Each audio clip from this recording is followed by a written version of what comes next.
ont été couronnés de succès. Pour se donner bonne image, il fonde la Cameroun Airlines en 1971 et un an plus tard, il organise la Coupe d'Afrique des Nations de février à mars 1972 et le Cameroun finit à la 3e place. Le 15 juin 1975, Amadou Ahidjo nomme comme premier ministre Paul Barthélémy Biya Bivondor. Après être passé par la Sorbonne, il obtient sa licence en droit public en 1961 à l'Institut des hautes études d'outre-mer. Pendant ses années d'études en France, il ne participe à aucune manifestation des Africains contre la politique africaine de la France. Il devient très facilement citoyen naturalisé français. Sous recommandation de Louis Paul Adjoula, il entre dans le gouvernement de Ahidjo en 1962 en tant que chargé de mission à la présidence de la République. Il est l'un des plus brillants des hommes formés par Paris pour faire la continuité du néocolonialisme.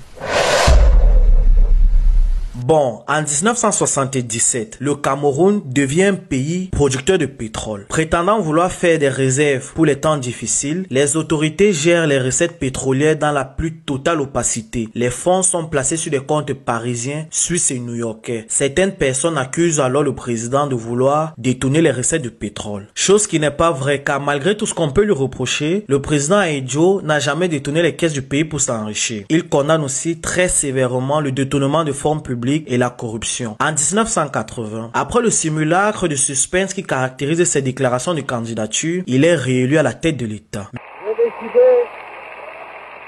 J'ai décidé de répondre oui à votre appel, à l'appel du peuple. Oui, j'accepte l'investiture de mon parti, l'Union nationale camerounaise. Oui, j'accepte de solliciter un nouveau mandat à la magistrature de mon pays. Mais seulement un an après son élection, le 21 mai 1981, son ennemi François Mitterrand est élu président de la République française. Ce jour marque le tournant décisif de l'avenir politique d'Ahidjo. À la tête de l'État, Mitterrand fait savoir à Ahidjo qu'il n'a plus le soutien de la France. Ahidjo reste cependant toujours disposé à servir les intérêts français. Mais la tension entre lui et Mitterrand est une affaire personnelle. Mitterrand veut son départ. Et au regard de ce qui est arrivé 2 ans plus tôt en Centrafrique, c'est-à-dire le renversement de Bokassa par Valéry Giscard d'Estaing, Ahidjo prend très au sérieux les menaces de Mitterrand qui compte vraiment lui faire payer ses paroles de 1965. En juin 1992, malgré cette élimination dans le premier tour, c'est toute l'Afrique qui est fière du Cameroun. Ahidjo gagne ainsi en popularité en Afrique. Mais personne ne se doute que dans les coulisses, il subit une pression énorme de François Mitterrand. En fin octobre 1982, le président Ahidjo voyage pour la France. Le jour même de son retour au Cameroun, il contacte tous les grands décideurs du pays et leur informe qu'il démissionne et que comme la constitution l'exige, Biya, son premier ministre, très malléable, âgé de 49 ans, est le nouveau président. Le lendemain, une délégation de plusieurs ministres se rend chez le président Ahidjo pour le convaincre de renoncer à cette décision de démissionner de son poste de président de la République. Parmi les ministres de cette délégation, on trouve son successeur désigné, Paul Biya. Malgré les arguments pertinents de Charles Assalé, Ahidjo fait savoir à la délégation que pour des raisons sanitaires, sa décision est irréversible. Alors, le 4 novembre, sur les ondes de la radio nationale, la voix du journaliste Jean-Claude Toit retentit. Un seul titre dans ce journal, le chef de l'État s'adresse à la nation. Camerounaises, Camerounais, mes chers compatriotes, j'ai décidé de démissionner de mes fonctions de président de la République unie du Cameroun.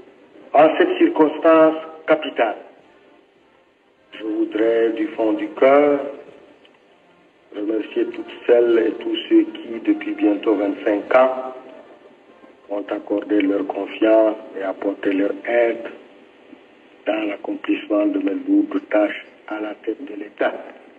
Je vous exhorte à demeurer un peuple uni, patriote, travailleur, digne et respecté. Vive le Cameroun. Cette démission du président Ahidjo prend effet le 6 novembre à 10h. À l'Assemblée nationale ce jour, les Camerounais voient arriver Paul Biya Premier ministre et ressortir président de la République. Bien qu'ayant passé le pouvoir en Biya, Ahidjo garde encore cependant la présidence du parti unique l'UNC. Il nomme Biya vice-président. Pendant plusieurs mois, Biya rend compte à Ahidjo de toutes les décisions qu'il prend et dirige le pays selon les volontés de l'ex-président. C'est même Ahidjo qui fait le remaniement ministériel d'avril 1983. Avec le temps, Biya Mbia, tribaliste, commence à mettre autour de lui ses frères et camps, qui lui conseillent alors d'arrêter d'être la marionnette d'Ahidjo. Le nouveau cercle de Mbia veut conserver le pouvoir et éliminer l'ombre d'Ahidjo. Le torchon commence ainsi à brûler entre les deux hommes. Mbia ne prend plus les appels et envoie une lettre à Ahidjo dans laquelle il demande la présidence du parti. Avec le fait que Mbia ignore les appels et l'audace de celui-ci à lui envoyer une lettre, Ahidjo plonge dans une colère noire et refuse de céder la tête du parti. L'entourage de Mbia décide alors d'éliminer l'ombre d'Ahidjo de la scène politique. En novembre 1983, Mbia dénonce un complot contre la sûreté de l'État. Le 27 février 1983, en voyage en Tunisie, Ahidjo apprend sa peine. Il est condamné à mort. 5 ans pour injure le chef d'État. 5 ans pour injure le chef d'État, n'est-ce pas? Et puis condamnation à mort, mandat international, exécution sur la place publique. Non, mais vous vous rendez compte? Mais il faut pas le Saint-Esprit pour... Mais les juges là qui ont jugé, ces juges-là, c'est Ahidjo qui les avait intronisés. Toutefois, tous ces événements qui se jouent sur la scène politique intéressent fortement quelques officiers ressortissants du Nord de la garde républicaine restés fidèles à Ahidjo. Le 6 avril 1984, seulement quelques semaines après la condamnation d'Ahidjo, le président Mbia est victime d'un coup d'état manqué mené par les partisans d'Ahidjo. Malgré que l'ex-président exilé en France à ce moment déclare n'avoir pas de lien avec les putschistes, Mbia le condamne une seconde fois à la peine de mort et demande son extradition au Cameroun afin qu'il y soit fusillé. Par la suite, l'État du Cameroun confisque tous les biens d'Ahidjo, gèle ses comptes et lui retire sa citoyenneté camerounaise. Alors, on lui a retiré le passeport, je trouvais cela mesquin. Et puis pour Ahidjo, c'était une vexation incroyable. Retirer le passeport à Ahidjo, vous imaginez? Et que ce soit sous le régime de Paul Biya. Vous imaginez ce que ça peut représenter? Mettez-vous à sa place. C'était tellement inattendu, tellement incroyable, que je crois qu'il ne s'en est jamais remis. Il a fallu que ce soit le Sénégal qui lui donne à lui et à sa famille un passeport diplomatique. Amadou Ahidjo s'installe plus tard au Sénégal où le président Abdou Diouf lui délivre un passeport diplomatique. Il vit à Dakar dans un immeuble qu'il a acheté quelques années plus tôt pour son épouse Germaine. Il meurt d'une crise cardiaque le 30 novembre 1989. Il est inhumé au cimetière Bakiya de Yoff, le plus grand cimetière musulman de Dakar. Malgré la loi numéro 91-022 du 16 décembre 1991 portant réhabilitation de certaines figures de l'histoire du Cameroun dont Amadou Ahidjo, le retour des restes de l'ex-président n'a jamais été jusqu'à présent un sujet pour Paul Biya.